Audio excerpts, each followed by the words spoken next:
there. Hello, everyone, and welcome to this broadcast Sunday Night Live. Mark DeJesus here in the house. It is a privilege and an honor to host this time here together with you, to be able to share insights for your healing and freedom journey. I'm all about mental, emotional, and relationship health. And if you are too, you've come to a great place. Please do me a favor, click that like button, subscribe, do all that stuff to help us out. You can even support these broadcasts and have access to all kinds of materials by going to markdejesus.com and check it out. And I won't be offended even if you go over there in the middle of this broadcast while I'm talking and check those things out. But it's fantastic to have all of you here. We got a number of things we're going to get into. I will be doing some biblical mental health profiles. And this is going to be a fun journey because I believe the Bible has so much to say about mental, emotional, and relationship health. But we have to tune into and see what it calls out and what it brings out for our learning, our journey, and for our growth. So today, what I'm going to get into is I'm going to actually compare two lives. I'm going to compare two gentlemen in the scriptures, Joseph from the book of Genesis, and we're going to go into King David. And we're going to look at two pathways of how they responded to lust and what were the factors that made the difference. And you might be surprised because they're very important to all of us when it comes to mental, emotional, relationship health. And I'll get to that in just a little bit. We'll also take some questions as I do. If you'd like to put some questions in the super chat, you may do that. I'm going to bring my lovely, amazing wife in just a moment. We'll do some greetings in the chat and so forth. But first, I actually want to talk about something that's going to help a significant amount of people that are part of the tribe, meaning that you've gone through this, you're going through this, and it has to do with the subject of trauma. It has to do with the subject of church trauma, spiritual abuse, and all that kind of stuff, everything related to that. Down the road, I'll be doing some more and more materials on the subject of trauma. I'll be getting to that more. I have talked about it. I've touched on it. I have some materials on it, but I'll be doing some more on it. I've also done some materials on healing from spiritual abuse. If you're new to my channel or to my materials, I have addressed that subject because it is something I've been very well acquainted with, both in what I've seen in my own life, what I've seen in my ministry work, in my pastoral work, and what I've seen in church help, in church consulting. So there's a whole free series I have on my course site, and it's Healing from Spiritual Abuse. It's a free course. Many people are signing up for it. But anyway, the reason I bring all this up is because I've been tracking a situation that affects some people in the tribe of those who are listening. Not necessarily everybody. You may not even know of the situation I'm going to bring up. I'm not going to get lost into the details of it. You can look it up and you can do all of that. But I've been tracking for a number of months because I know of some people that have been going through it and have been aware of this fellowship and this church fellowship and what's been happening. It has to do with a church and ministry called IHOP. And I don't mean International House of Pancakes. I'm talking about the International House of Prayer. They officially call themselves IHOPKC, meaning Kansas City. They've been going through a series of a lot of very painful upheaval of realizations of what's going on, especially having to do with the founding leader of their ministry. And his name is Mike Bickle. It has a lot to do with inappropriate relationships, sexually inappropriate relationships. But it's also spawned into a lot of cover-up, a web of deception and some things that have been very, very concerning. And whenever situations like this come about, there's a lot of reactions that take place. And I want to talk a little bit about traumatic responses. What happens when a church or a ministry has some kind of upheaval of some kind of moral failing, some kind of issue that comes to the surface? It's traumatic. People are hit with news. It's painful. It's difficult. During this week, especially, there was some more and more news that I was kind of putting together some pieces as I was interacting with some people that are going through it, doing their own healing and their own journey. And I found it interesting because it brought up for me as I was reading the updates and as I was walking through more clear details, because my frustration with the situation is I go, this seems so vague. And if I was a part of the church, this would be even more difficult. I find a lot of times the way that churches handle the fallout just stacks on and just makes it so much more worse, because it gets messy. And then legal stuff comes in. Then you got lawyers and you got all this stuff happening. And meanwhile, people are in pain because they're hearing the news of inappropriate relationships, of using power and control, and people being victimized, and the list goes on and on. And so as I was starting to put some of the pieces together of, okay, here's some things that looks like this is what's been going on, this is what's happening, I found myself, as I was looking through it, I found myself flashbacking a bit. I found myself having some anxiousness. I found myself having emotional responses to this. I was going, whoa, like I'm feeling some stuff. It was bringing up some things I've been through, some things I've watched. Unfortunately, but yet also there's a good side to it, in that unfortunately I've seen a lot of the dark side and the behind the scenes of modern institutional church life. And there's a lot of problematic things that I've seen and watched that have been very, very difficult in my life, that even today I am still healing and working through and navigating through. When you go through massive church pain that is traumatic, that involves abuse or involves an intense church split or involves a fallout of a key leader, you are entering into a journey that is going to take some time. It is going to take a while, because healing from church wounds of significant kinds, especially that are traumatic, which really hits your body, it hits your system in a significant way, that you're now the road is going to look different now. Everything's going to look different, how you're going to navigate it. And the church is not very well equipped in teaching people how to walk through healing of the heart and traumatic things in a healthy way. You don't have to be a mental health expert. You just need to be heart aware and understand empathy and understand how things affect us and impact us. And as I'm listening and seeing, many ways how church leadership responds to fallouts, you have a minister who is he's accused of having sexually inappropriate relationships and everything that's around that. We tend to sometimes people want to focus on that. And I want to take a step back and look at the bigger picture at times, because the systems that we feed and we create, they are magnets to narcissists, to control freaks, to people that can be cult-like leaders. And we often don't realize, what are we raising up? What are we drawing to?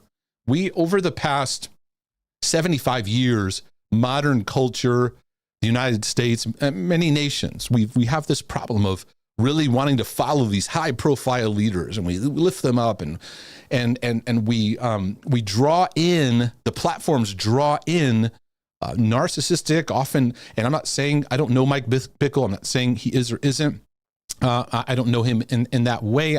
I can certainly see some signs, but we haven't looked at, wait a second, what are we feeding?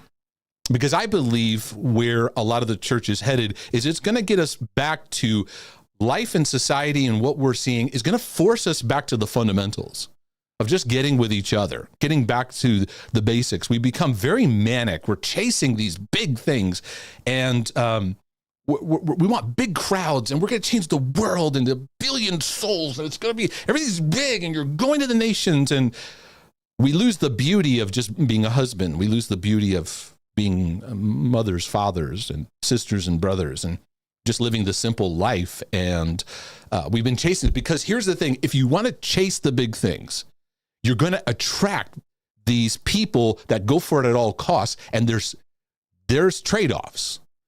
There's trade-offs. There's lack of family time. There's lack of emotional health. You don't have time to deal with these things because we're chasing after these big goals and these big things that we're trying to go after.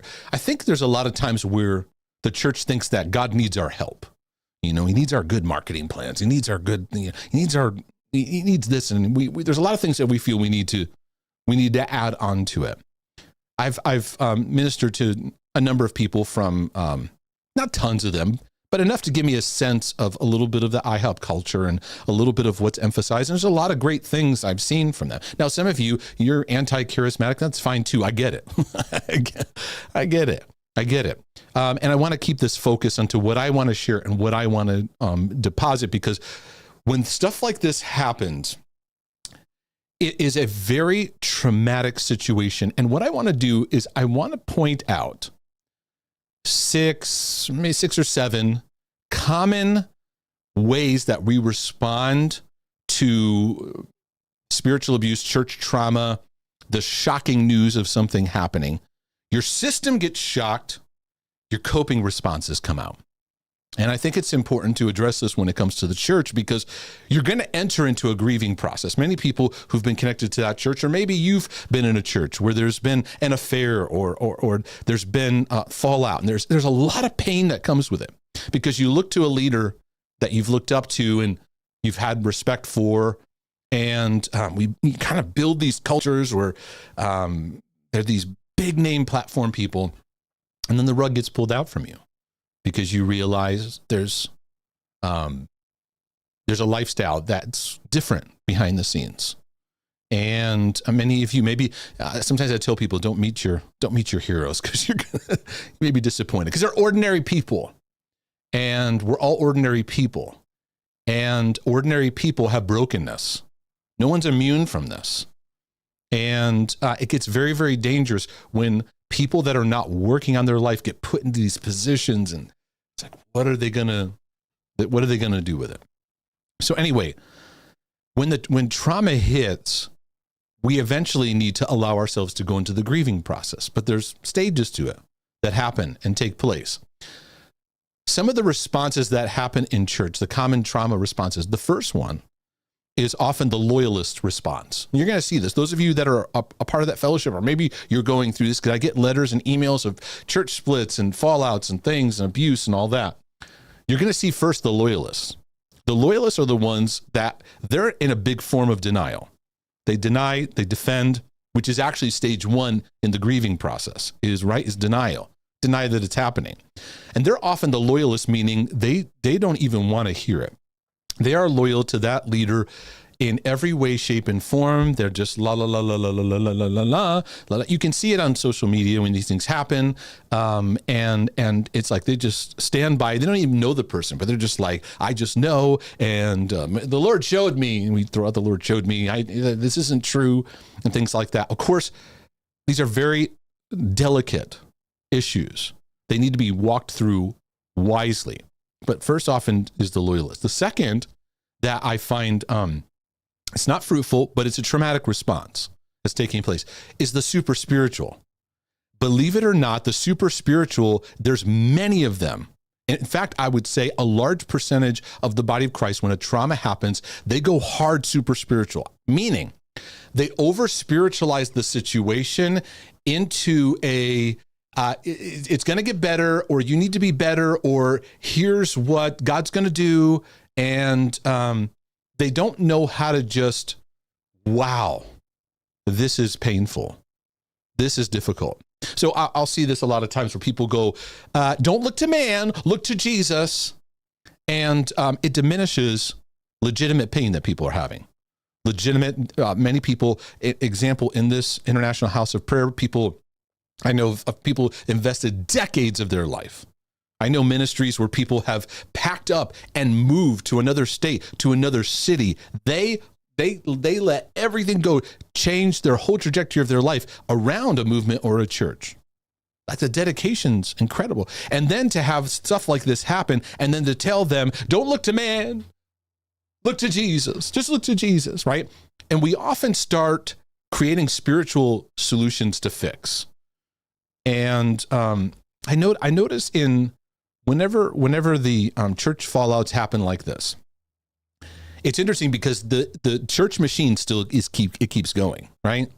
Like I almost want to this is my own opinion leaking out now, in some more, and I'm trying to keep that at bay and just kind of speak to trauma because I want to see more of my brothers and sisters experience healing. But we get so I'm trying to think of how far do I want to go in this. We're like, I'll see at the IHOP church, I'm watching the sermons that they have after. And I look and I go, what we probably need to do? We probably need to just stop church services right now until you figure this out. People's lives have been shredded. But this is why the institutional church rules.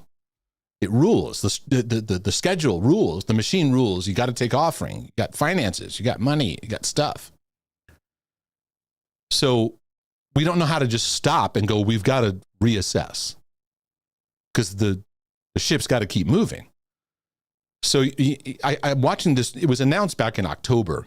And then I'm watching the next, then they have a preacher come up, and then they have next week a preacher come, and they're trying to do their best to talk to the situation, but you're trying to you don't know what's going on. You don't know if the allegations are true. You don't know what's happening. And it just shows we got to keep this going because there's so many people, and it really shows what we value. Just keep the ship going.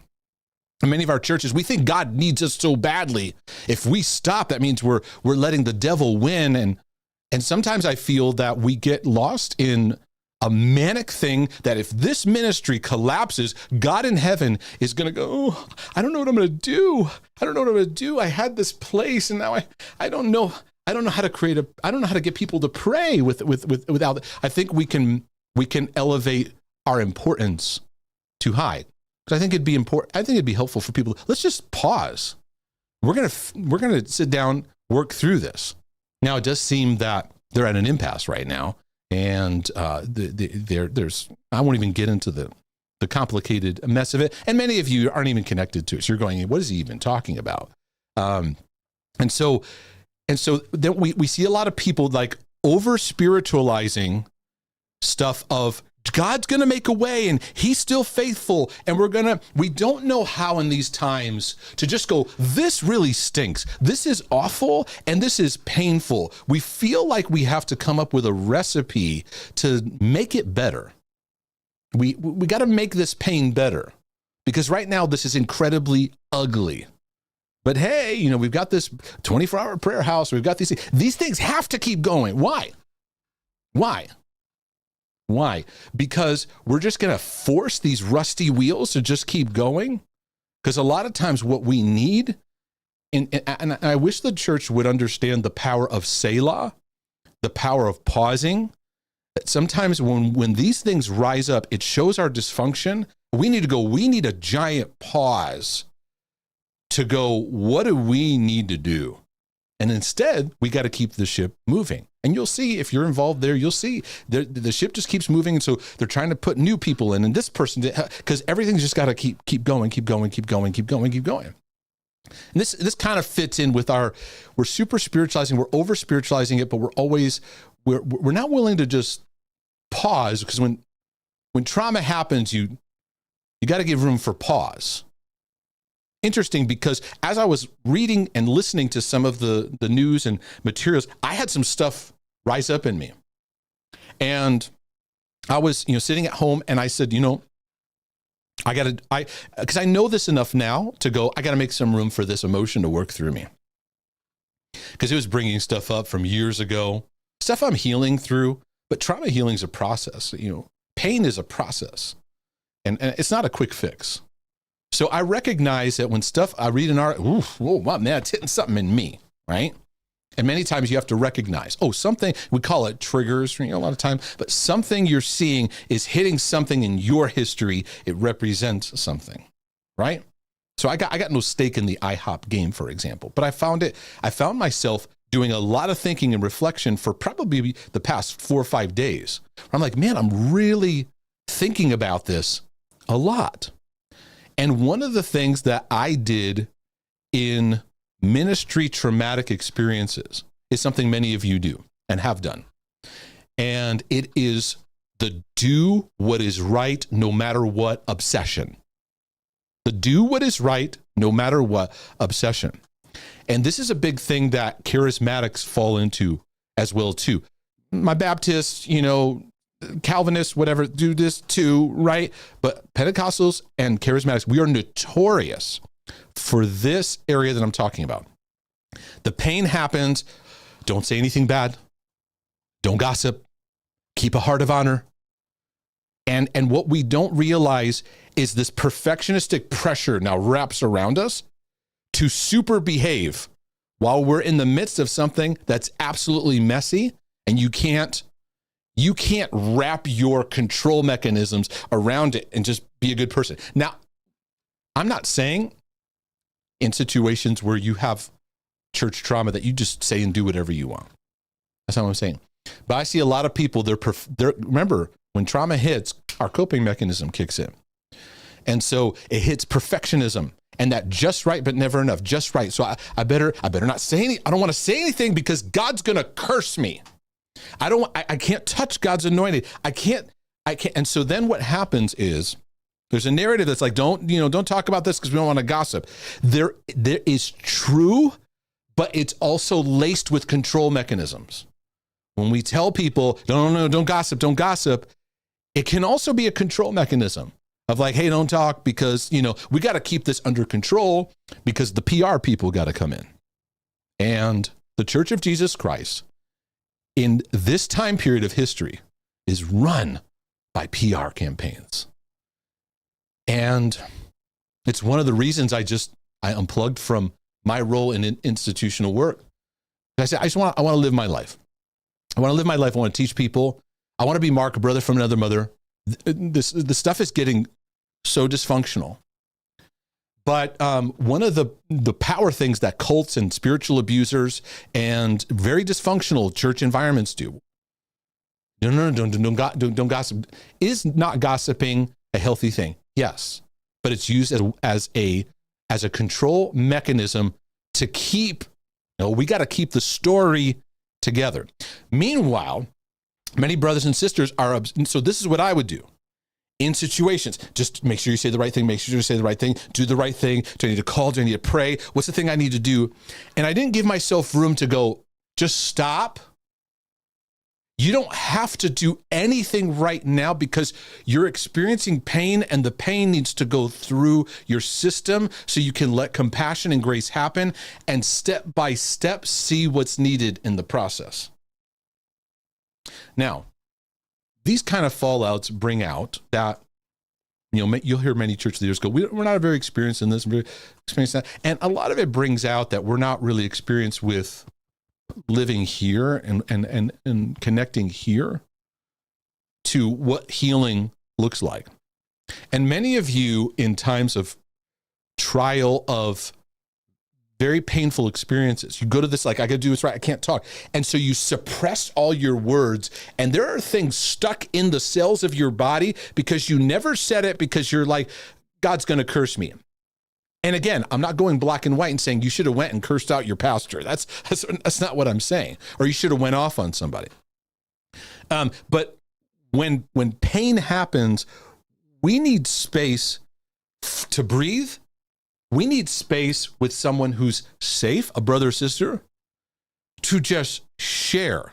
There's power in what James spoke about when he's like, when you get together, confess your trespasses one to another, that you may be healed, that you pray with one another, share with one another, that there be this environment where you have the ability to just go, this is difficult. This is difficult.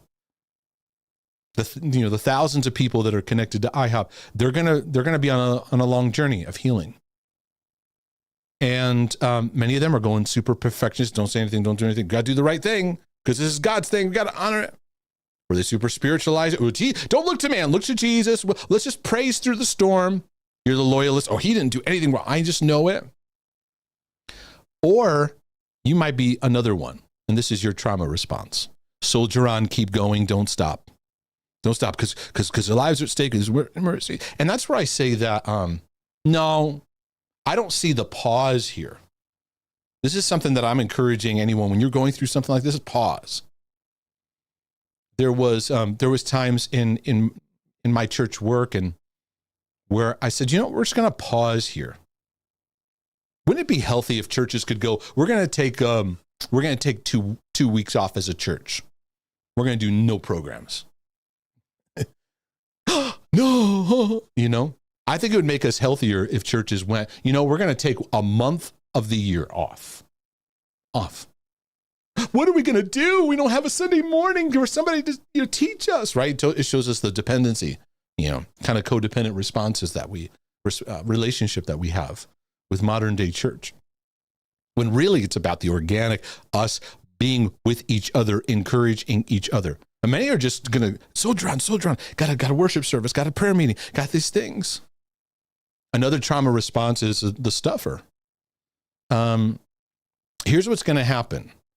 It affects you deeply, but right now you just kind of go on about your life. And that's part of your survival mechanism. When you grew up in life, that was your trauma response. You saw something happen, you experienced something, but you try to move on to the next thing. Why? Because it's just uncomfortable. So you stuff it and you go on. And then what happens is a couple weeks later, a couple months later, or whatever, you got this rage coming out of nowhere. You got a panic attack coming out of nowhere. People go, Mark, I had a panic attack. All right, tell me what's going on, what's been happening. And there's often things and experiences that are just stuck in here. Because what trauma does is it hits our nervous system. It hits us spirit, soul, and body. It hits us at all three dimensions. And but physiologically, it hits our nervous system. And so a lot of that energy, that emotion just gets locked up in us, and then it comes out in other ways. Usually in anger, panic attacks, anxiety, depression tailspins, obsessive compulsive, heightened intrusive thoughts, or addictions. And so as I've been watching this, I just wanted to use it as a template to share with the people who maybe were there who are listening to my materials, is to just be aware of these things, because you're going to need space to pause, slow down, and let these emotions work through you. Now, as many of you, your traumatic response is massive anger. You want to go and you want to, you have intrusive thoughts of going down and screaming at somebody, getting violent, or all kinds of things. And Christians get afraid of that, don't we?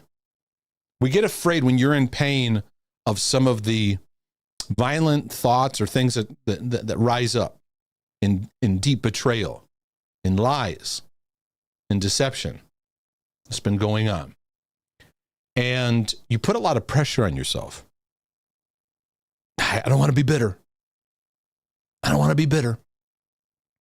So you feel these thoughts rise up, whether you're obsessive compulsive or not. And you get afraid of the thoughts rather than going, I'm going through something here, and I need to give myself space and myself room.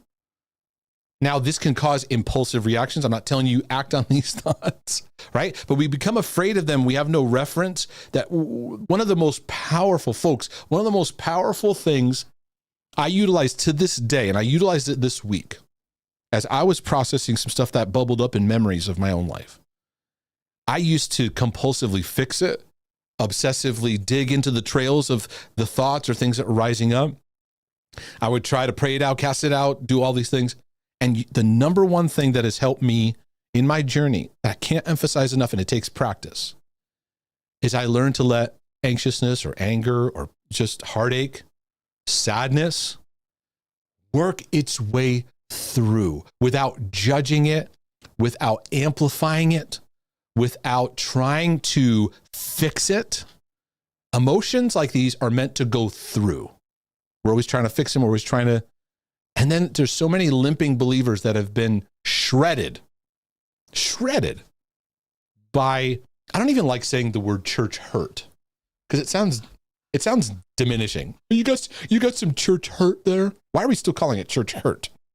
Because in a lot of ways we're talking hurt. It's like, this was straight up abusive. It was ungodly. It was sin that was not being dealt with, right? And we're not giving the room and the space. And so when I'm watching, I've been connected to and involved in many of these kind of situations. My work is behind the scenes. My work is, I like the one-on-one. I like the grassroots kind of places where you can be a voice in people's, relational journey. But I see all these reactions take place, and we can often judge how people react. And it's their trauma response. We're going, don't say that, don't do this, don't do, right? We're like trying to manage in it. And we don't realize, okay, this person's response, they're responding out of this. And this is what needs to be dealt with. And we're all going, no, don't gossip. We're over here. Don't gossip. Don't do this. Don't do that. My encouragement is I want to be a voice of allowing grace and allowing compassion. Just continue to have a deeper work in your life as many of you are healing, because many of you have gone through some deep pain in churches, fellowships, ministry relationships you've been a part of, that licking wounds, there's stitches there, there's lacerations, there's bruising, that you're working and navigating through. And I want to encourage that journey. Let's take the condemning judgment off of it. Let's take the hurry up and get well by yesterday. And let's just let ourselves walk a process of just healing, because these things are ugly. They're ugly. They're painful. And I want to still try to maintain a heart that says, God, I don't want to hate on the church. I want to love the church. I'm not thrilled about our current representation of what we call it. But I know in your word, there is a glorious church. There are people that you're working with. And I'm calling for those who want to they want to live lives of meaningful relationships. And they want to live healthy. They want to work through their issues. And they want to be better husbands, better wives, be better for their children, be better for their neighbors, and get back to the fundamentals of that. So I'm praying that, Father, you use the words I share, let it be seasoned with salt, and help people as they're processing, as they're going through their own journey and navigating through this. And that there be great discovery, even though this is painful, and that this is ugly. So anyways, thank you for letting me take the time. I was going to give everyone a heads up, but actually today, around this afternoon, I said, I want to share these thoughts. So it took some time to do that. So with that said, I'm going to take a brief break, and my wife and I will be back, and we're going to continue with Sunday Night Live. So thank you guys so much.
Thank you so much for hanging in there with me as I was sharing those things and those insights, because I think it's an important part of the healing and freedom journey. And we're going to get to our main topic here in just a moment. I'm also going to address some questions.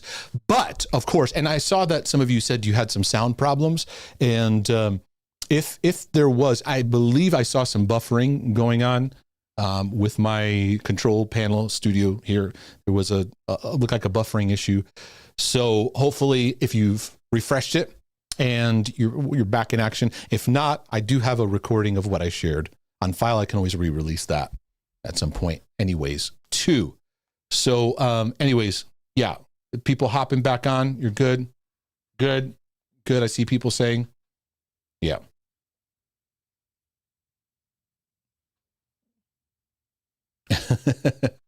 I'm gonna rely on Dave Jenkins. Mr. Jenkins, can you just let me know that the sound is okay? Can you hear the words that are coming out of my mouth? Just want to double check. I got to give a second because by the time we send this and by the time you hear me, there is a bit of a delay. Okay, he says okay. So thanks, brother. Appreciate that. So if we review it back and it wasn't coming through, the devil's a liar, right? Everyone say the devil is a liar. Yeah. Okay. So anyways, with all that said, I'll try to get my thoughts together because I got like 10 different things going on. And that kind of stuff, that hits me right here, this subject I'm talking about. So it's not just something I just shoo away. But anyways, ladies and gentlemen, right here by my side, who is just the most amazing wife on the planet, ladies and gentlemen, Melissa Lee DeJesus. Hello. Is in the house today. My love, welcome to this broadcast. Thank Good you. to have you Yes. here. Can I hear? Wait, let me see. Am I good? Testing 1, 2, testing. Are we good? You sound great to me. Okay. Thank you. But you know what? Let me just. Am I a little off there? I'll just adjust. Just a little adjust. Of the I got the hat rocking today too, so it messes with the lighting. But listen, y'all, this week is a hair dye week, so you know. Right. You got to. And ladies, when you need to get your roots done, the hair doesn't really want to do what it needs to do. Being married to you after you get your hair done. Being married to you has shown me the importance of needing to get the hair dyed, the color. Got to get your color. Yeah. You have this many weeks. That's when you get your color. And I am one of those people where I envy the people that can go 8 weeks, 8 weeks. I have to go every 3 weeks. I have been gray. Well, going gray. It's like right on the top. Late 20s, early. My grays were early. So it's not fun at all. So I go every 3 weeks. And if I miss the 3 weeks, which my hairdresser, we had to like push it a week. It's not good. It's not good. So that's why we got the hat, y'all. Right. And you had hair issues. And then there's always hair issues with getting Max. Yep. Oh, he got his haircut. He got his haircut last week. So we actually have a funny little story because what did Dave say? Is it wrong for men to wash that gray right there? Remember that commercial? That was so funny. You know what? Before we get into the Max story, I just want to say that the chat is going wild and everybody was adding really great wisdom and agreeing with a lot of what you were saying. So I appreciate everyone in the chat just being awesome when you shared that. It was just that's really great. Healthy and great. So that's great. Anyway, so Max, and let me just say this too, John Piccinati. We have to say that. Or as Paul, he was hilarious. He's got jokes. I didn't realize. Oh yeah, he's got jokes. You said that like a Minnesotan. He's got jokes. He's got jokes. Yeah, betcha. You betcha. I like the sarcasm. Or as Paul Shosha would say, Johnny the Pinch. That was funny. Oh, it's good stuff. The dog is sleeping. He's looking at me like, "What are you two laughing at?" So yeah, this is kind of funny. We're going to share this about Max. So Max, he gets very particular, because he's on the spectrum. He can be very, very OCD, just very black and white, and he's very particular about his hair. So we're trying to just grow it out and give him a little bit of a style and get there. And he's irritated because he doesn't like it long. Anyway, it's a whole thing. So, and if you remember the last time I told the story that they had the way that this this place works, the haircut place, they have a little thing that has on the computer as your record of your haircut. And him and I usually go at the same time. I ended up getting his haircut. That's the conclusion I came to. It went a lot shorter. So anyway, Max is at that stage where, he's just, the hair's growing, the eyebrows are out of control. So I had mentioned to him, we need to take care of your little eyebrow thing in between his eyes. Didn't think much about it. Mark takes him to get his hair cut. He comes back home and he looks great. Well, we're sitting at the kitchen table and I look at him and the hair is his eyebrows. Cut. His eyebrows are cut. Yeah. So I look at him and I go, buddy, did your hairstylist, did she take care of your eyebrows? And he's like, yeah, I think she did. Yeah. Now, when he said that, that should have clued me in, but I just was like, okay, whatever. So when was this? Was it Thursday or I can't remember. Anyway, so this morning we go to have our church time. Mm-hmm.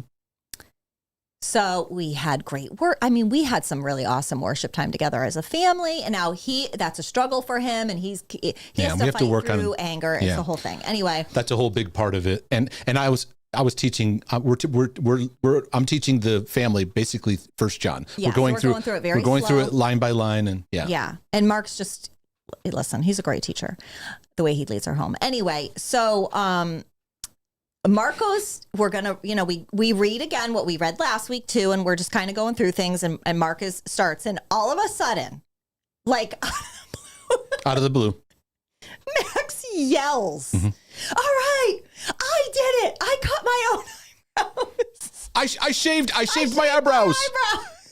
He went into like mad confession mode. So we're like, what just happened? Barked it out in the middle of me. What? Yeah. Just happened that he felt like he had to confess. So we were in 1 John 2, and I was explaining how shame works. I was wanting him to understand. Yeah. It was funny because last week I was like, okay, kids, we're going to talk about lying. Right, because like teenagers can lie. Oh, how many of you parents out there, okay. I don't want my kids to be liars. We don't want to raise liars. Exactly. Okay? Yeah, that's. I was a liar as a kid. I don't want to replicate lying. Right. Okay, anyway. Right. And so today, he lies, but is hilarious. Okay. So today I was talking about shame. And about living in the light, what it means to be fellowship, mm-hmm. and with each other, with God, in the light, living in the light. Well, he came into the light, and he gave a response like a lot of people in the OCD community. I did it. I did it. Yeah, I did it to myself.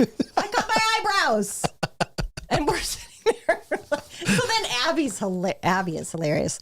She's like rolling her eyes. Yeah. So there we are. Mark's trying to have serious church time with us as a family. Yeah. We just came off a beautiful worship, and Max is confessing about his shaved eyebrows. Right. I'm like, Lord, mm-hmm. help me right now. And I'm trying to figure out how to explain. And I'm internally like, I need to pay attention right now. I need to be in it to win it as a wife, as a mother. And I'm like, why did he lie about me?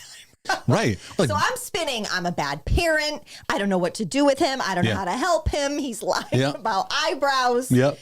We are like, and then you're upset because you're like, okay, Missy's out. Yeah. I'm trying to get a complete thought. You're trying to rein it back in. I'm like, okay. Because I'm trying to think of like, I'm always thinking about how do I explain this so Max can understand it. Right. So that's pretty much a lot of my gauge, but. Mm-hmm. So we had our own church trauma this morning. Okay. Right. Max confessing. I said to him, buddy, why would you lie about your eyebrows? Mm-hmm. I don't know. Okay. Sometimes it just falls out of my mouth. I said, okay. Right. Okay. All right. Okay. Mm-hmm. Yeah. Meanwhile, we've already gone through like we had a few beautiful just songs that we were just we were singing, participating with. Mm-hmm. It sucked the spirit right out of the room. I'm not yeah, and he goes, we get started. He goes, this isn't my thing, right? Yeah, this isn't my thing. So listen, for all you parents that are trying, have ish with your kids, you have to have a sense of humor. You have to. Or you're sunk. Right. So we made it through, and then he goes into his he's trying to work his way back, and I'm like, buddy. Yeah. It was anyway. Yeah. So that was our morning. Getting into his compulsive forgiveness asking. Yeah. Anyway. Yeah. On a side note, please, I want to drop dead right now. This is the most hilarious thing. John Piccinati said, "Hey everyone, my Italian went up to 8% according to 23andMe." That is wonderful. I cannot right now. I'm 8%. What was it before? 7? 7%. John, that is so funny. So funny. Yeah, everyone says it's good. Yeah, it's good. He confessed. It totally is. Mm-hmm. But I'm like, over eyebrows. Mm-hmm. What was your first reaction anyway? So right. Listen. Turmeric ginger tea, and we're gonna get You got to laugh. Speaking of Danielle, in our community, sent me this file. Oh yes. Oh, Danielle, you're just great. And this is hilarious. This is some kind of Mark DeJesus remix that she sent me. I asked her, is there if I play this? But this is a music track with some MD stuff going on in the middle of it. Nurture says it's okay that you're not okay. You're gonna be okay. I've had people that I've sat down with. I will say the statement. It's gonna be okay, and they will sometimes burst into tears because they hadn't heard that. I think I need this. Just needed to know I'm gonna be okay. It's gonna be okay. It's gonna be okay. Mm-hmm. Oh. You're gonna be okay. I like that.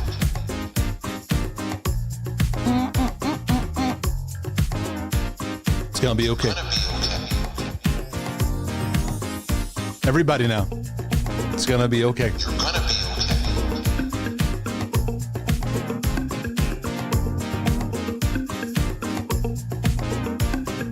It's gonna be okay. That should be what's on our mug. So? That should be on our Turning Hearts mug. It's going to be okay. Yeah, that's it. Or a shirt. That's it. Stay calm. Stay calm. Call your heavenly Father. I love the phone. I love this so much. I love it. It has a little bit of 80s touch to it every now and Bear then. said this needs to be my morning alarm. Yes. Feel free. Tula in the house. Total unconditional loving acceptance in the house. It's gonna be okay. When your kids are acting up, It's gonna be okay. when your kids are lying. So anyways, Oh, goodness. why don't you do me a favor and go ahead and greet everyone. Oh, you want me to? Okay. And yeah. Let me Of see how far back my course. I had my thing I wanted to share in the beginning and all that. So go ahead and just. All right, now. Let's see. It didn't go all the way fully back, so I'm just going to have to go where it starts me here. Okay, I am Kaya, Dave Jenkins, Sabrina, Janata and Lynn. Hello, we love you guys. Danielle, Marty, Chris, Ruth. It's not Jan, it's John, Sandy. I think I saw that in there. Essie, let's see, Jacinta, Kevin, Romans 8, Dissa J, Dave Rodriguez, Jessica Rivera, Paige, Patrick, Rashawn. If I repeat your name, I might, because I'm just going to fly through this. Okay, Susan, Teresa, Katie, Sosa, Samuel, Romans 8. Romans. Gotta love it. I gotta say it again. John Piccinati, Jennifer Bailey, Marty, Margaret. Hi, Margaret. Let me go down here. The Dream Detective. I think I got everybody. All right, I'm just gonna fly down to the bottom. Anna, Emma. Okay, welcome everyone. Oh wait, Rumble, hold please. Katie said Rumble seems to keep having it's hanging up. Same thing. I don't know. It was the same thing. It was thing. just a buffer thing. Yeah. So yeah, Katie, let me know if it drops or whatever. But yeah. It was a buffer from another mother. You know what? Yeah, it happens. It happens. Yep. Okay. The dream detective's name is Michael. Hi, Michael. Oh, that's cool. That's cool. If you have a little, picture icon, sometimes it helps too, like a little name with a face, sometimes I know that does help us. That can be helpful to the process. I'm going to address a question, if y'all don't mind. I think this kind of goes a little bit into what I was sharing at the top. So let me just take a minute and address it. It's multifaceted, a little bit of marriage, a little bit of, do I have a mission for my life, and maybe some neediness and some more. So let's get into this, shall we? Hey, Mark, it's me again. I know you're busy, but I figured I'd write you again in case you had time. I recently was told by a few Christian guys that I don't have a mission in life. Even though I work, I run a side business, I have a wife, I have a son, and I'm building a homestead. My priority in life right now is my marriage, my family, and my provision for them. But still, I'm getting hammered about how much I need a mission. You put in that quotes, how much I need a mission. And it's driving me crazy. These guys are avid followers of Doug Wilson. I know him a little. I know his stuff a little bit. I'm aware of his presence on YouTube. I don't know a ton about him. Kind of get some of the things that he tries to emphasize, but I don't know a lot about it. So please keep that in mind as you're sharing this. And they take the concepts in his books as the guidelines that I need to live by. They told me that all of my marital issues are the result of making my wife my mission. Well, I would say there are thousands of husbands that could use a lot of making their wife their mission. So I'm not seeing the problem yet, but I will give room for a possible scenario that I will share in just a moment. And so anyways, you say that I have the result. This is the result. My problems right here, my marital issues, I'm making my wife my mission. Like I'm abandoning God's call on my life for my life because I want a good marriage and I'm trying to relate to my wife better. Yeah, there is a mindset that has been weaved into culture that God first means putting ministry first. And that's just how a lot of people live. I personally believe with all of my heart, it's out of order. And I think a lot of people are living as though their actions in their life, you need to understand your life is important, but many people live as though their life is too important. I got this ministry and I got this call and God's got this mantle on my life and I got this. And it's like, calm down, just be a brother to people. Can we chill out with this, like the title and this thing? And I got a new on the nations and countries, and because building a ministry organization is easier than building a family.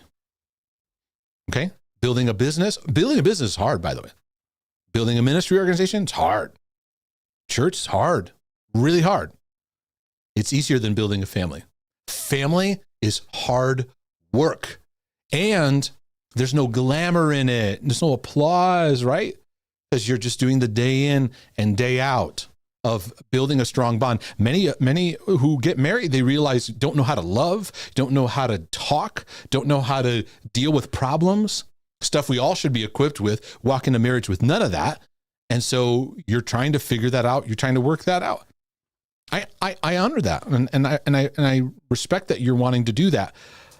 But I'll get into why they might be saying you need to get on mission. Okay, I have no idea what this vague notion of what a mission is, and people accusing me of not having one can't even explain it to me. Yeah, then I would ignore it and let it go. God's revelation his ways don't show up in some mystery machine. I got to figure this out. I sense a lot of confusion and condemnation. On top of this, they know nothing about my life. That's even worse. So I'm so tired of this condemnation. Okay, this is what I was saying, from other Christians about these vague concepts, as if I'm rejecting God's mysterious, elusive plan for my life with no clues as to what or why. Many believers are in that. You've been trained to see God's will, for example. God's will, God's will. Am I in it? Am I out of it? No, the sharks are getting me. As this elusive thing. Yes, exactly. As this elusive kind of, I got to figure out this puzzle mystery. I thought the Christian life was simply about good deeds, loving God, being loved by God, being a good husband and a good dad, and just living in joy and peace. Yeah, I like a lot of what you're saying there. I'm not a missionary. Yeah, me neither. I'm not a pastor. I'm not an evangelist. I do encourage my brothers however I can. And if God puts someone in my life, I will help them and share my faith with them. I would like to have everybody listening to this broadcast live in that kind of mindset. Encourage those around you. And when people cross your path, try to be a blessing to them with love, with wisdom. These accusations about not having a mission make me identify with you. I mean, I think he's speaking with me, Mark de Jesus, make me identify with you and your feelings of not doing enough for God. So maybe in my broadcast where I've shared about that, about performance-driven living, perfectionistic living, you got to have. Now, do I think it's helpful if men have a mission? Yeah, I think men need to have a sense of. I don't want to use the cliche words. A sense of something that they're going after to conquer. All right. I do believe that. And in my life, there are a number of things I place into my life so that daily I'm stretching myself as a man. I think it's very, very important. And I think that it is important to live in a sense of faith of something that's beyond yourself, where God's grace is at work. Now, I think that gets into these, like, we throw our life into these manic big things. We don't appreciate the simplicity of sacrificially loving your wife. You heard us talking today. You know what I spent my mornings doing? Teaching my kids, trying to figure out how to help my son understand getting out of condemnation. And a big part of it is the black and white thinking that comes with being autistic. And I'm working at God. How do I help him understand grace? Because grace kind of shreds black and white thinking. It really flips it over. And so how do I help him to understand that? And I'm still on my journey in that. Now, I see a lot of dads that would just kind of go, whatever, I've got this thing I'm working on. It gives me a sense of certainty and control, and it's not as awkward. I feel like I can make it happen. And so we often lunge. No, the challenge for me is right in front of me. But I also in my life have to, as a man, learn how to stretch myself, and even physically, emotionally, learning with physical activity, exercise, emotional bandwidth, that I don't just sit in a cubicle of or a bubble of my journey where I don't stretch these muscles. And many of you, this is what you need in your mental health. You think I need safety, and you kind of bubble yourself up. No. You need safety, but you got to stretch. You got to stretch those muscles. Muscles don't heal and strengthen with just sitting and not activating them. Yes, that helps healing, but eventually the muscles got to be activated. So right now, you need people around you that are supporting what you're trying to build in your marriage. Now, there could be a sense where you're trying too hard in your marriage, meaning that you could obsessively be, or compulsively, really, I should say, you're compulsively chasing things, and there could be, and by what you're sharing here in this next paragraph here, you could get into some neediness patterns, and that's something that you'll need to just be aware of. I've certainly had my share of that, and I've had to navigate what it looks like to ground those areas. You said, I wish I could unpack so much more for you about the ways your insights have impacted me on such a deep level. Amazing. High five. Maybe someday I'll meet you, but I'm glad I can meet you here in an email that you sent to me. So, but I wanted to ask you something I'd love for you to shed light on. I've been having marital issues, toughest battles of my life. Okay, so now we're getting into it. You know, you're prioritizing your wife, but it's tough. They all came from my fears of abandonment, shame, rejection. And my wife and I were on totally different page until very recently. I broke down in tears because my pain was so intense, and I told her all of my fears and how our dynamic was feeding that storm. Ever since then, the dynamic has shifted drastically towards the positive. Hey, that's great. And sometimes it takes those kind of moments where things get raw and things get, you got to get to that place of realness to then get somewhere. I shared, we're now beginning to understand each other on a whole other level. I shared this instance with another pastor, and I was judged for this. He told me never to cry in front of my wife. All right, folks, ladies and gentlemen, good night. Okay, so why are we giving advice to men to never, ever cry? Because I have biblical examples of men crying, and we're reading it, and everybody knows about their crying. So I get it when you say, as a husband, you don't want to be constantly just weeping to your wife. Because you do want to, as a man in the home, you want to bring strength to the marriage. But that strength is not bravado, machismo, you got everything together, you have all the answers. It's humility. It's your own journey that God's working on your life. I shed tears during our worship time today as a family. Well, a bunch of things that I was just processing emotionally this week and just in my walk with God. I think it's great for wives to see their husbands cry. So anyways, I'm already going against your pastor, so sorry. I'm already messing a bunch of things up. He told me to never cry in front of my wife because she will lose respect for me. I mean, if you're moping and in self-pity, yeah. If you're in a unproductive, constant state of tears in the house, yeah. That's not healthy tears. That's pity. That's victim thinking. Okay, so anyways. It's from my wife and that all of my emotional needs are met by God and not our spouse. It's getting kind of weird. It's getting weird. So don't cry in front of her and act like you don't need her. Is that kind of like, I'm good, God? And I think this whole get your needs, there's a black and white recipe given to people. Get all your needs filled by a human and you're going to be disappointed, right? So then we go, okay, don't go that heavy route.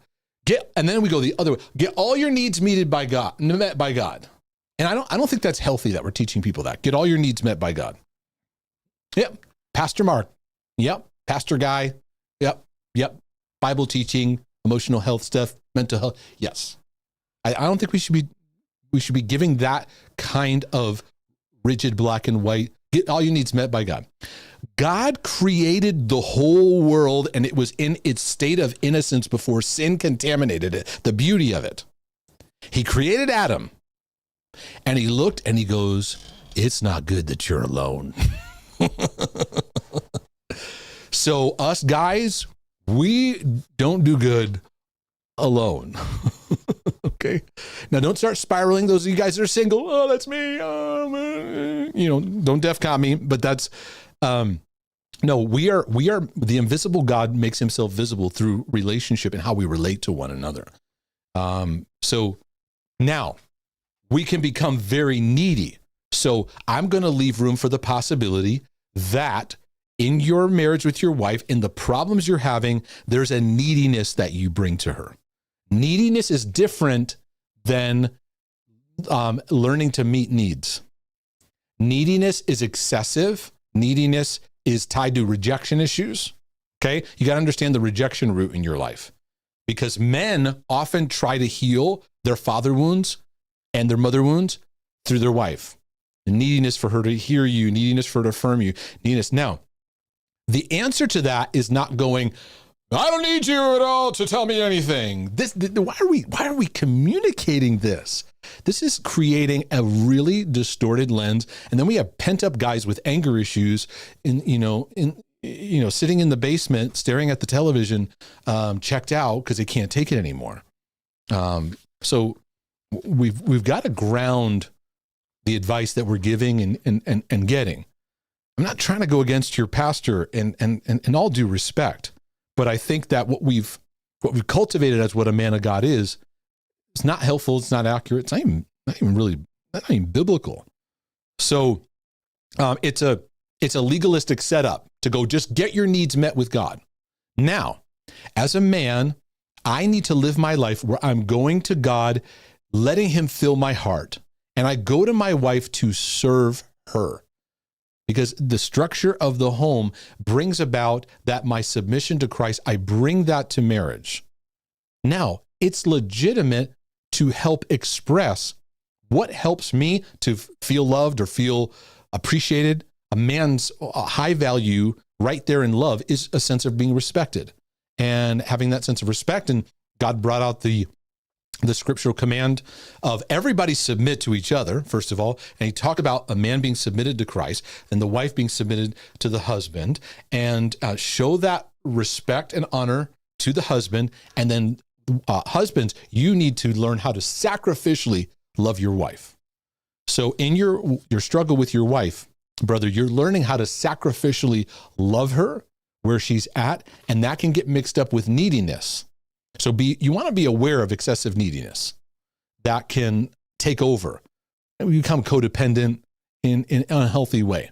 And it takes time for couples to work this out. So if you're married and you're like, man, that's me, I got some of that. Don't just like try to read a book and fix it all in one day. I mean, read a book, do those things. This takes time and years to work out. This takes a process of learning how to get healthy as an individual and how to get healthy as one flesh. So anyways, while I can kind of see where he was coming from, this is something that is very difficult to understand. I thought that marriage was meant to be a place of vulnerability and acceptance. Yes, it is. Obviously, any man with a brain knows that it's not good to cry over small stuff. But I thought oneness was being vulnerable without shame. Yes, it is. Can you please shed some light on what it means for God to meet all of our emotional needs, as well as the degree of vulnerability a healthy marriage should have? What neediness does, I'll answer it this way. What neediness does is I take a deep need, which is often tied to woundedness. Most of our needs are tied to woundedness. When the woundedness goes through some healing, the need gets calibrated correctly. When a need gets wrapped in woundedness, I'm now needy and I come to you with pressure. So if I talk to you, I need you to be something for me or I'm not good. That's what codependency does. That's what unhealthy neediness does. That's my best way of explaining it. My single years were excruciating because I tried to turn to God to meet my needs for companionship and love while I had no one on a human level. Yeah, you need people on a human level, but it never worked for me. I searched for all kinds of ways. Yeah, we've created a false picture. It's just me and God. And then we have some of the super spirituals around us. Oh, I just had 3 hours with Jesus and it was so heavenly. And he just satisfies all my needs and everything. And we project this. I don't need you because God gives me everything. And I know we had a song that we sang, all I need is you, Lord, is you, Lord. All I need is you. And it's nice and there's truth to it. But no, it's not. All you need is just him and you in some, locked closet somewhere that you actually need. And if you want biblical proof, God himself looked at Adam and said, no, you got it. It's the first time he said, not good. Nothing worked, and I felt so much shame for having the needs that I did. I still feel shame for having needs in marriage, even though my wife is lovingly meeting them. I wouldn't start your relationship with saying, here's my needs, I need them met. Start with, God, I say yes to your love for me, and I'm going to serve my wife out of what I do know and what I am getting filled with. It's been my understanding this is why God made marriage, because there are some needs we definitely need to meet, especially through our spouse. This is what motivates us to marry in the first place, meeting each other's needs. It's fun and effortless while dating, which causes us to fall in love. I'd love to hear your perspective. Thank you. I hope that what I shared there was, was helpful for your journey. Let's take a little dance break. I think, honey, I'm going to use a song that you like for this dance break. I think this one's one that you like.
I like this part right here.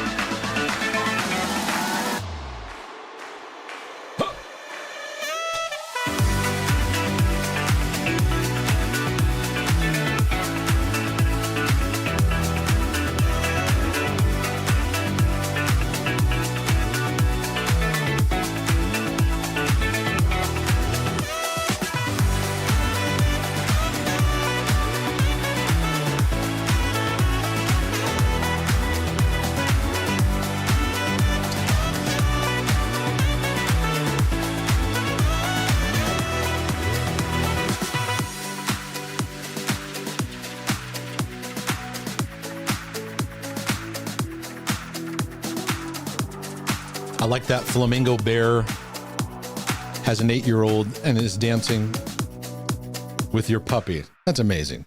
That's amazing. I might need video footage of that. Oh, so cute. I know, that's awesome. So let me get into a bit of a biblical deep dive, if I could, y'all. Feel free to chat in the comments, encourage each other, and you can even post some questions. I want to take a little bit of a journey in doing a mental health evaluation of Joseph and David. I'm going to show you the key force behind a battle that pretty much everyone has to address in their life and their journey. And that's the issue of lust in its various forms and how it rises up in our passions and how we relate to sex and sexuality. By the way, be sure to check out, I did a long form broadcast on the subject, get a lot of sex questions, a lot around that topic. You can get into that. And there's a lot I covered there. Okay. So what I'm going to do, if you want to follow along with me on the screen, I'm going to bring up some verses and we're going to get into a little bit of what was going on in these guys' lives. And you may or may not have seen this. And I'm going to give you a little Mark DeJesus flavor when it comes to navigating. When I read, I don't just read what happened.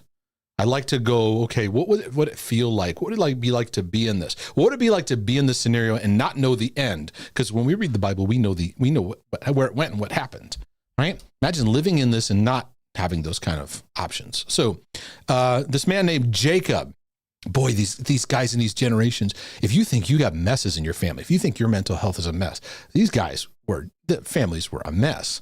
Abraham, Isaac, and Jacob, and Esau, and all this stuff. And Jacob himself being deceiver. He had a wrestling match with God, and his name was changed to Israel. And of course, we know the 12 tribes of Israel. He had 12 sons. One of them is named Joseph. If I could, let me just hit the ground walking here and dive right into the story to give you an understanding of what impacted Joseph that sometimes we don't always think about. Now, Jacob, this is Genesis 37:1. Got it up on the screen there. Now, Jacob dwelt in the land where his father was a stranger in the land of Canaan. This is the history of Jacob. Joseph being 17 years old. So this boy, he's in his teen years, as we would say in modern language, was feeding the flock with his brothers, and the lad was with the sons of Bilhah and the sons of Zilpah, his father's wives, and Joseph brought a bad report of them to his father. Oh, Joseph, I'm telling on you, you did something bad. We don't know what it was. So moving along. Now, Israel loved Joseph more than all his children because he was the son of his old age. This right here is a very fundamental thing to understand in Joseph's life and his journey. This is an important template for what happens next and how Joseph deals with issues in his life. Now, in every family, you kind of go, who's the favorite, who's this and that? And most parents try to go, we don't really have favorites, but then kind of you do. It often means that's more the child you relate easier to. It's not as much work. They're more like you. Love flows easier. It's not as challenging. That can tend to be more the favorite, but it causes problems in the home. Now, in your relationship with God, you need to feel that you're his favorite. Are you a favorite? I'm a favorite. Are you a favorite? My favorite. Wait a second. We're all favorites. Wait, what's going on here? There does needs to be this sense in your life that when you relate to God, there's that sense of, you could call it being a favorite, that when you step in, there's delight when you approach him, when you talk to him. Every one of us, though, from an earthly standpoint, we want to know and have in our heart as a fundamental need. Speaking of needs, we need to know that our earthly Father sees us, loves us, validates us, and communicates identity and that loving embrace and that loving acceptance that he brings to us, that empowers us in our journey. The premise I'm going to make to you and show you in detail is Joseph was empowered by the fact that his dad adored him. Adored him. Joseph's story not only made his brothers jealous, it'll make all of you jealous, because he had constant affection, and we'll see here what that looked like, and what it even bred in and brought out in actions, and how the family related. And it not only that, but it also was a factor that helped him in his journey when his character was tried. It is a fundamental need that we often don't recognize in the church when it comes to lust, when it comes to battles that we're struggling with. In the midst of battles and temptations, your father wounds and the empty places of your heart that haven't been connected by the love of the Father. It's my dog over there. Those areas, that when those areas are not met in temptation, in trial, the father wounds come to the surface. And feeding. We're going to see in David's life, David wasn't his father's favorite. And you're going to see some of the battles and some of the things that he had to struggle through and go through. Israel loved Joseph so much, he made him a tunic of many colors. Now, and that was incredibly valuable, because you're talking about not only the material, you're talking about a variety of colors. This takes money. This takes wealth. Now, Israel is, maybe he's going like, you know what? He's the son of my old age. I had a lot of drama, a lot of stuff. I probably wasn't as present as a dad. And now I'm slowing down a little bit more. I feel like maybe I can be a little bit more present. So you could probably understand a little bit of Israel's perspective here and why he favored Joseph. But there was a lavishing of love here. And so this relationship creates what my wife and I often call like Martians, or we call them sometimes aliens, alien life forms, in the sense of people who you talk to them, you interact with them, and you go, this person knew their dad loved him. You can just kind of tell. They're rare. I'm telling you, they're rare out there. They're not everywhere, but every once in a while, it's like an endangered species. You'll look and you'll go, shh, stop, take a look. Take a look. You see that there?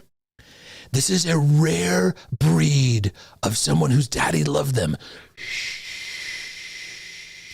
Everyone, stay quiet here. Stay quiet. We need to observe in his natural habitat, this Martian, okay?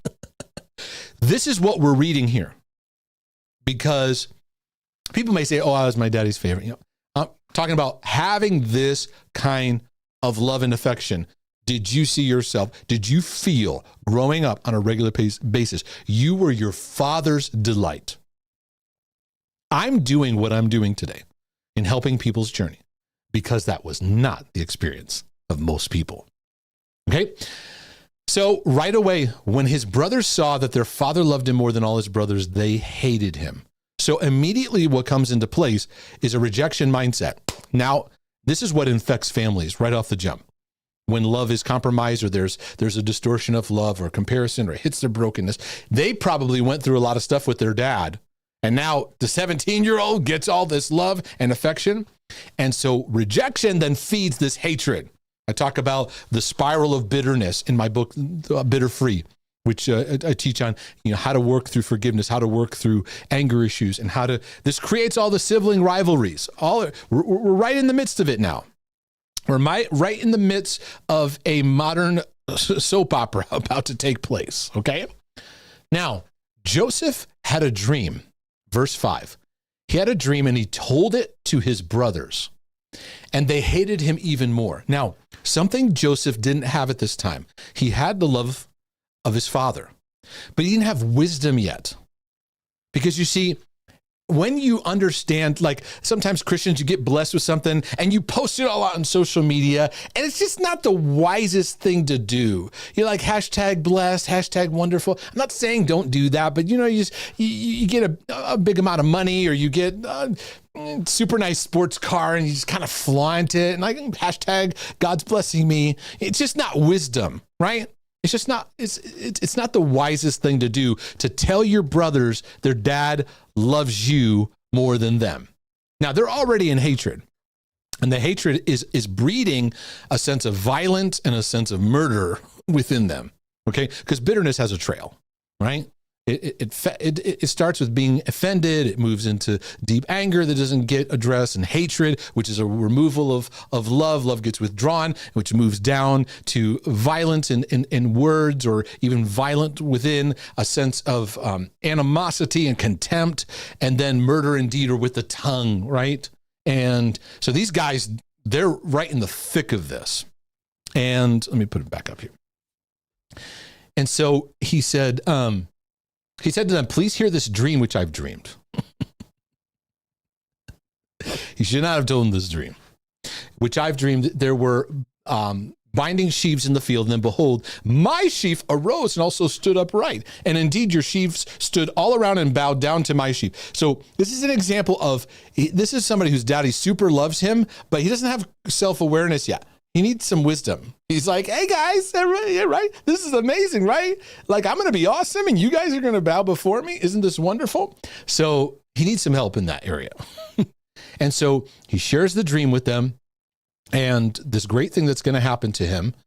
And let me scroll down here.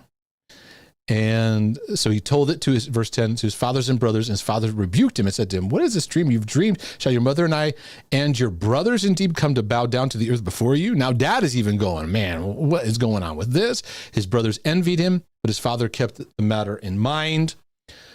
You kind of wonder, how did Israel deal with his sons when he knows there's this strife going on? I don't know. Is he being passive? Because you don't really see his involvement in the sense of working on this as a dad.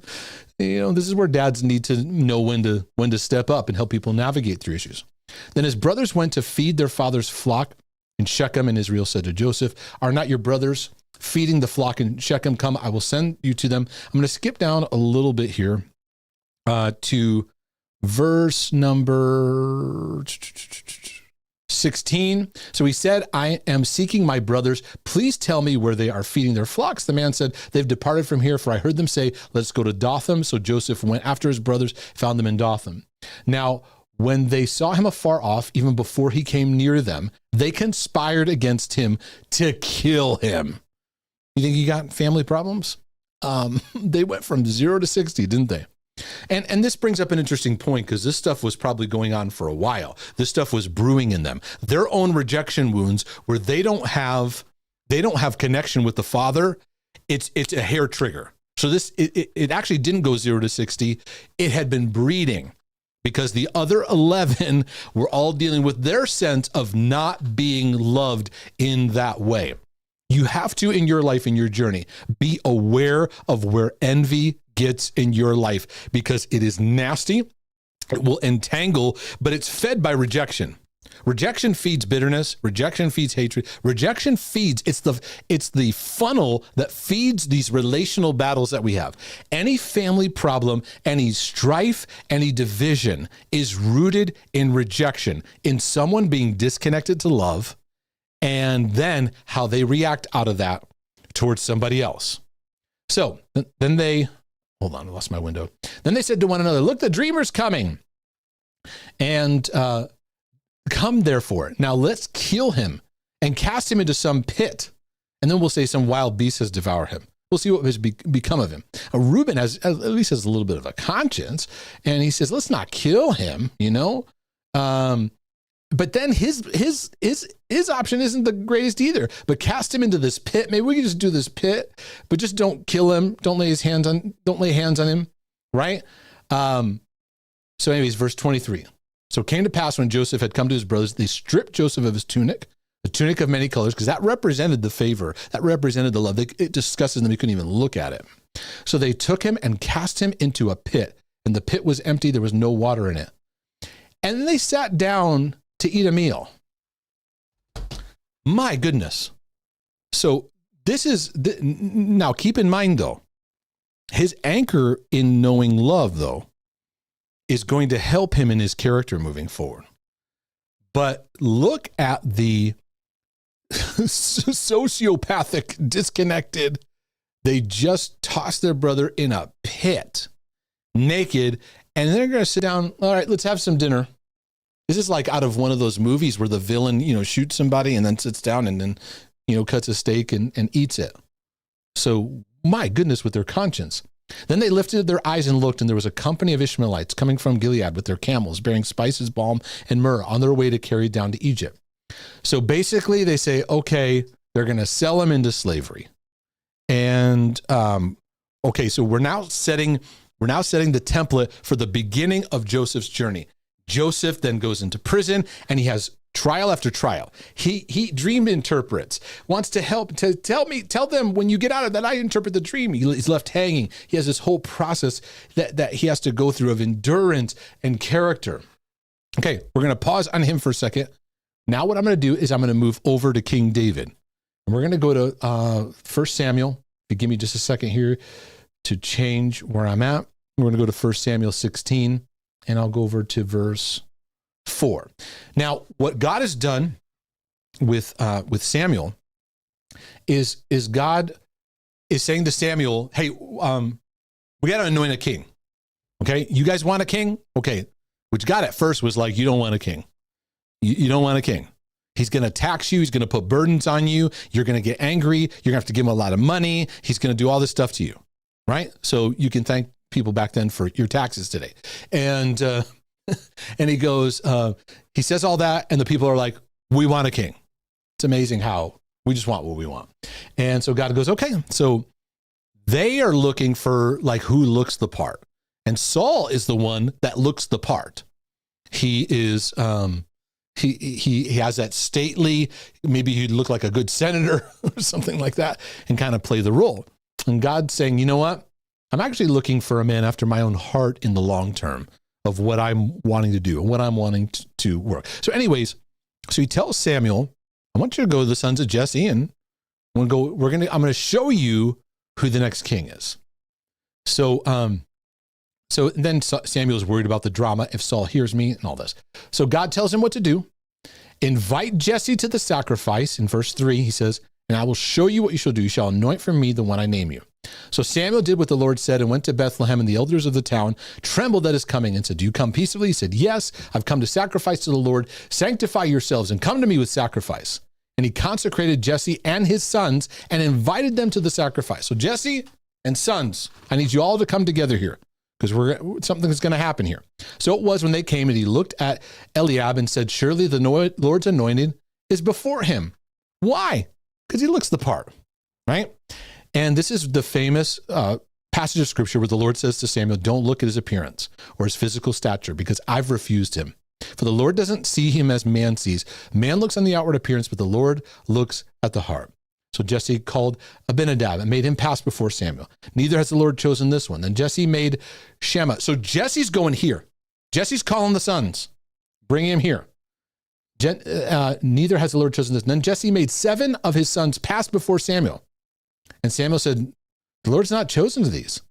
And Samuel said to Jesse, are all the young men here? And he said, there remains yet the youngest. He's there keeping the sheep. Okay. So this is a big deal. Bring the sons. And Jesse's like, oh, I know it's going to be one of these guys. He doesn't even think of David. You have to understand that David's whole life is rooted in rejection from his father. This is at the beginning of his root system. Now, let that help you to appreciate David's journey even more. The steps he took, the courage he took to face Goliath. I mean, he didn't have the backing and support of family like, hey, go get him. You're awesome. In fact, do you remember when David went to Goliath, where Goliath was and the battle was going on? And he goes, who is this guy that's threatening our God. Let's take him on. And his brothers go, get out of here with your arrogance. Arrogance. He was just confident in God while they were cowards, right? So I appreciate David so much. And it's not because of his perfectionism. It's because of his journey. So you see, on one hand, Joseph, dad's favorite. See, on the other hand, David, he's forgotten. Look at here. Samuel said to Jesse, send him, bring him here, for we will not sit down until he comes in. So he sent him and brought him in. Now he was ruddy with bright eyes and good looking. And the Lord said, arise, anoint him, for this is the one. So he's good looking, but he's ruddy. Maybe not as stately as Saul. The Spirit of the Lord came upon David from that day forward. So, okay, now let me take this moment and let me move back to Joseph, because now we're going to get into the kibbles and bits of a very difficult scenario of an opportunity to act out in temptation of lust. Joseph has gone through so much trials now. It's exhausting when you listen to it, when you go through it year after year and stuff. He finally gets out and he gets a promotion and he gets honored and he gets trusted. In Genesis 39, now Joseph had been taken down to Egypt, and Potiphar, an officer of Pharaoh, captain of the guard, an Egyptian, brought him from the Ishmaelites who had taken him down there. The Lord was with Joseph, and he was a successful man, and he was in the house of his master, the Egyptian. And his master saw that the Lord was with him, and that the Lord had made all he did to prosper in his hand. So Joseph found favor in his sight and served him. Then he made him overseer of the house and all that he had put under his authority. So it was from that time that he had made him overseer of his house and all that he had, that the Lord blessed the Egyptian's house for Joseph's sake. That's pretty awesome. Joseph serving in ungodly territory. These are not Christians. These are not, well, there was no Christians then, but you get what I mean, right? These were not God-fearing people, okay? The Egyptians, were not serving Jehovah, okay?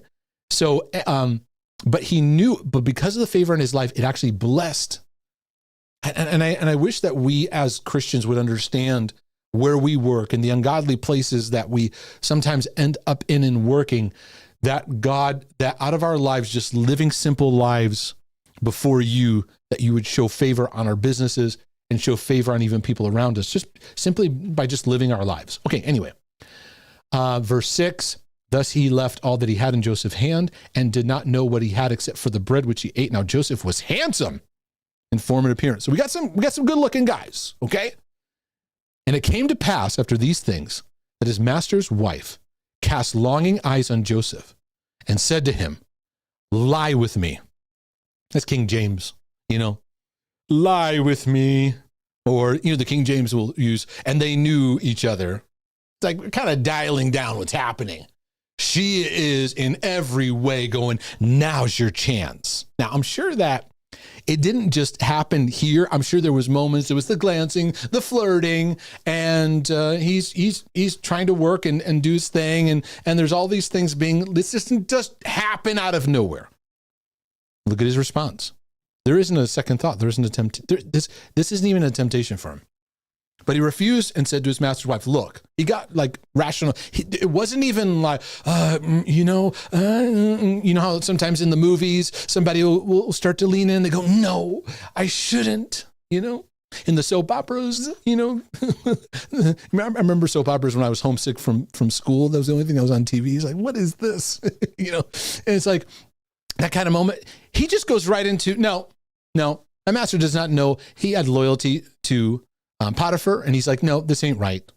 He has all that he's committed in my hand. There's no one greater in this house than I. He's humble. He's sober through the whole thing. How do you maintain sobriety like this? By knowing that you are loved. My thesis to you is that a big driving force to Joseph's character was the foundation of love from his father that built that. Today in Christianity, when we talk about this kind of temptation, you know what pastors say? We got to have a fear of the Lord, and we got to have a respect of holiness. Mm-hmm. Yes. But if that's not planted in the love the Father has for us, it's going to be shaky ground because it's going to be built on legalism. Holiness without being rooted in love is going to be legalism. It's going to not be built in relationship. So then we're going to strive for holiness and all these rules. And when push comes to shove, and when you're alone and you're in a position of power, but see what I addressed earlier about the whole Mike Bickle and IHOP thing and pastors that have sexual things that come to the surface. When you get into those places, there's power that starts to it becomes a vacuum of entitlement where you start to believe you have the right to partake in what you do. And here's the tricky thing in today's Christian life. The gift, the Bible says the gift of God in us works without repentance. Meaning that when God puts gifts in your life, you can have no character, you can be shady, you do things, and the gift still operates. We become hypnotized in power vacuums that things are growing, things are going great. It justifies then behavior. And what every man who gets into these kind of patterns has to address, the driving force behind lust is a lack of a father's love in your heart. Plain and simple. We're always chasing lust. We need to be holy. We need accountability. We need accountability. You get some guy who's got hidden stuff that he'll dodge right around all your accountability things. Hide it, keep it all boxed up, and you won't know a thing. The common thing around the scandal I was talking about today is we didn't know. Exactly. You can put all the accountability things and all this list and all that. It's fine. It's fine to put those things in place. But I've been saying this for years and years and years and years and years and years and years and years and years. We value performance and what people achieve. So it's very easy to ignore and neglect the unhealed, unaddressed wounds. And this is what the devil does, folks. The devil sees those father wounds. Now, he's the evil stepfather of lies. He doesn't pull those triggers when you're 20. He doesn't pull those triggers when it's 30. No, he pulls the triggers at those times where it creates the most damage generationally. These become time-lapse things that happen. And it becomes a perfect storm. You get a position. You get power, you get influence, you get famous. Joseph had a calibration. And it goes back to the root system of love in his life. And yes, he needed wisdom. Yes, he shouldn't have told his brothers and his dad that they were going to all bow before him. It wasn't the wisest thing to do. And yes, Joseph had to process forgiveness of what his family did and actually had to turn the whole thing around. And in the end, God's redemptive work of what you meant for evil, God turned it and meant it for good. But what we're now going to see is we're going to now see the flip side of the story. To the point that she tore a piece of his garment. That's how much he was like, nah. This wasn't like, oh, I really want to, but it was like nothing. The hook of lust has no place to land in a place where the love of the Father is having a work. And this is why we are a lust, sex, crazed culture, is because our father wounds are oozing out of our hearts, both in our sisters and in our brothers. So we're always chasing lust and trying to, what are the 10 steps and what are the things I need to do? And these are the things and the fear of the Lord, which is important. And those things are all important and they're great. But why are we dealing with our broken hearts that are absent of the Father's love? Because when you are neglected in the love of the Father filling your heart, you will be open to lust, which is the counterfeit. Lust is the counterfeit to love. Lust takes, lust craves and is never satisfied. Lust is addictive. Lust is a trap. Lust will cause you to disconnect from wisdom and self-control. So you could say, I got to have a sense of holiness. God, give me holiness. And in the moment of temptation, you go, holy what?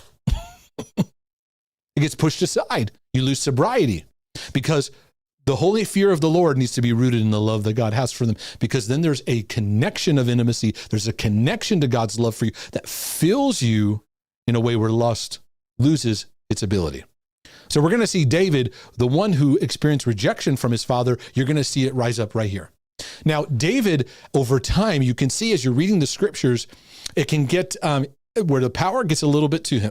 It gets a little bit to his head. He can get disconnected now. I watched a play production by Sight and Sound, and they're out of Pennsylvania. You can look them up, Sight and Sound Theaters. They did a production on David. Check it out. It's wonderful. And I think they did a great job because they depicted that over time, he just kind of got jaded with the power, that the man after God's own heart, the beauty of that got a little lost and he got disconnected to it. So here's what you see here. It happened in the spring of the year at the time when kings go out to battle. So David, what he does is he gets a little jaded, he gets a little bit bored, gets a little bit out of his role as a man of God, as king. When he should step out, he hangs back. And this, what happens is men get taken out because they're not in their place of being active. Passive men are under massive temptation. And when you remove the passivity, it activates the warrior in them. But his wounds come up here. And David sent Joab and his servants with him and all Israel, and they destroyed the people of Ammon and besieged Rabbah. But David remained in Jerusalem. Then it happened one evening that David rose from his bed and walked on the roof of the king's house, and from the roof he saw a woman bathing. Here we go. And the woman was very beautiful to behold. So David sent and inquired about this woman. And someone said, is that not Bathsheba, the daughter of Eliam, the wife of Uriah the Hittite? And David sent messengers and took her. She came to him and he lay with her. It was the King James, For she was cleansed from her impurity and she returned to her house. And the woman conceived. She sent and told David, I am with child. And so you see here, now this story keeps going. I mean, if Hollywood wants material, it's all right here.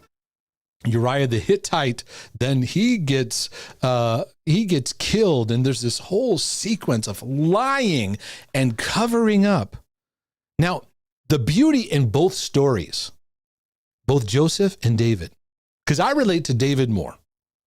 I don't meet many Josephs in life, meaning that kind of upbringing. I don't meet many of daddy's favorites where he could be in jail, be lied about, be deceived, and still find his way. I'm more relating to the struggle of David's upbringing and fighting. You're trying to do what's right? You can find a mixture within David and Joseph's story, right? What then happens here is cover up. Because with sexual sin comes cover up. That's why sexual sin is dangerous in ministry, because it's not just the sinful act. It's the cover up around it. Then there's the control. Then there's you got to cover your bases.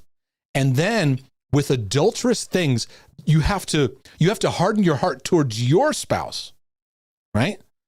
Because in order to justify it yourself, you have to harden your heart toward your own wife. Or if you're a woman, towards your own husband. You have to harden it there to give yourself justification to go there. So do you see the web that is? So when you see a pastor saying there was an affair or there was sexual inappropriateness, this isn't just about that act. This is a web that cannot just be fixed with even just removing it. There's a whole thing that's in play here that's festering in the system that needs to be soberly understood.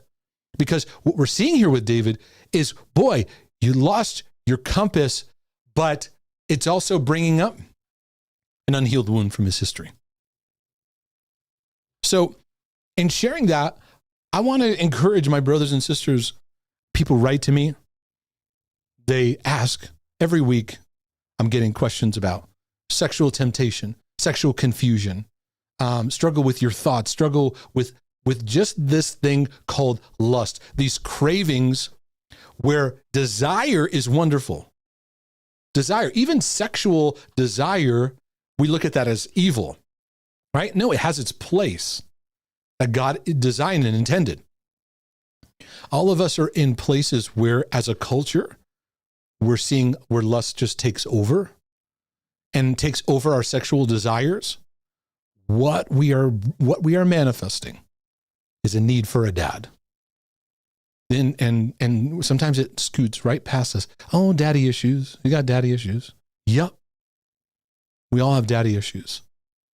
And I've even, in my work with pastors who've had, whether it's adultery or something coming out,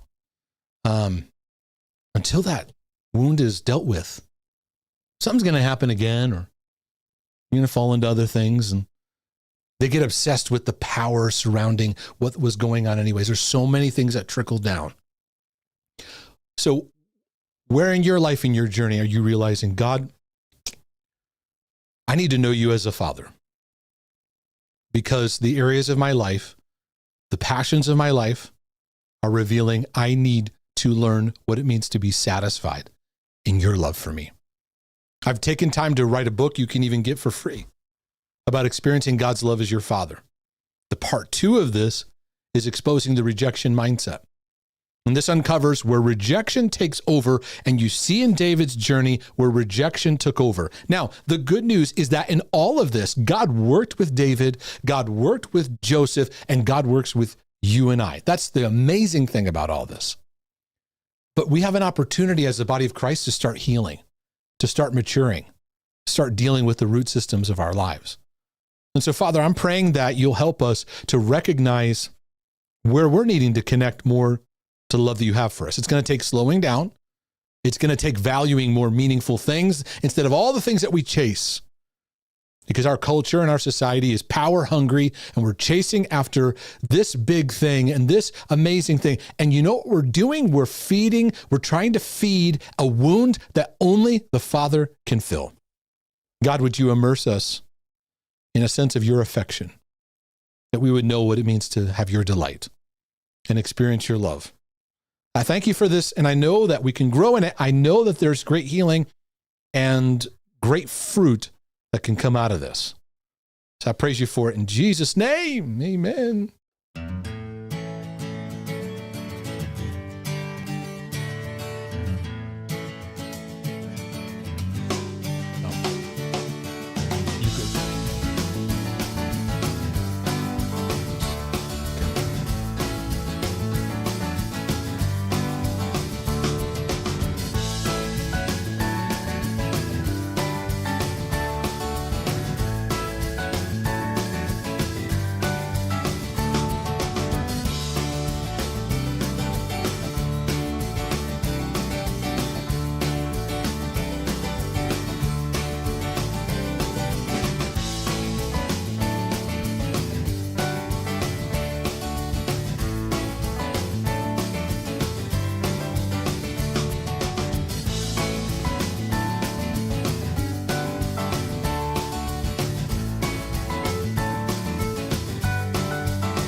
Pray you guys enjoyed tonight, and I pray it was a blessing. A lot to marinate on. I navigated through a bunch of different themes. They kind of somewhat intertwined. So, my love, do you have anything for us before we go? Oh, you got to sneeze. I have to sneeze. Wait, let me look at the light.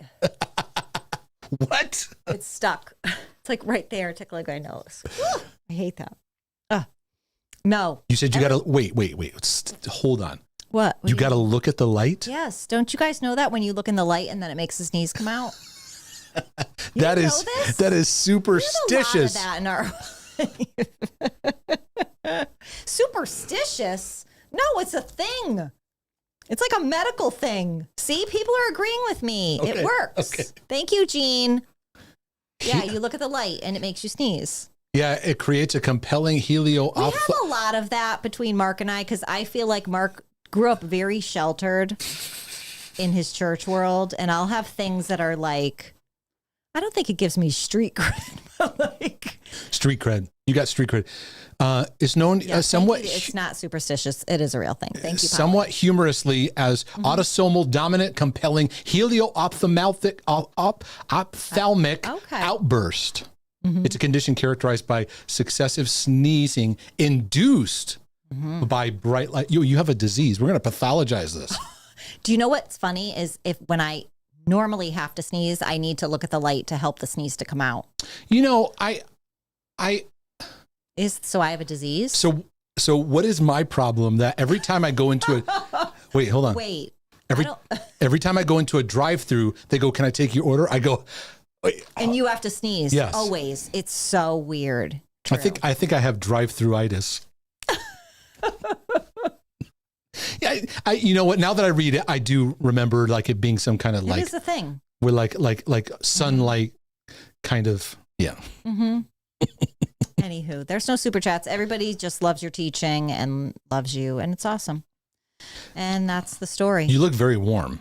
Yeah, this is my, let me tell y'all, you know how I love Kohl's, and this was in the clearance section. It's so cozy and so warm, and it was like $10, and I had to get it because it's so soft. Fantastic. Sorry, Fantastic. hit the mic. Thank you everyone in the comment section, and great encouragement, good stuff, and lot to marinate on. So go back and watch through some of this and pray it's a blessing for your life and your journey, because this is your brother from another mother and your sister from another mister saying, Lord willing, and the creek don't rise. We'll be back with more insights for your healing and freedom journey. But in the meantime, we out.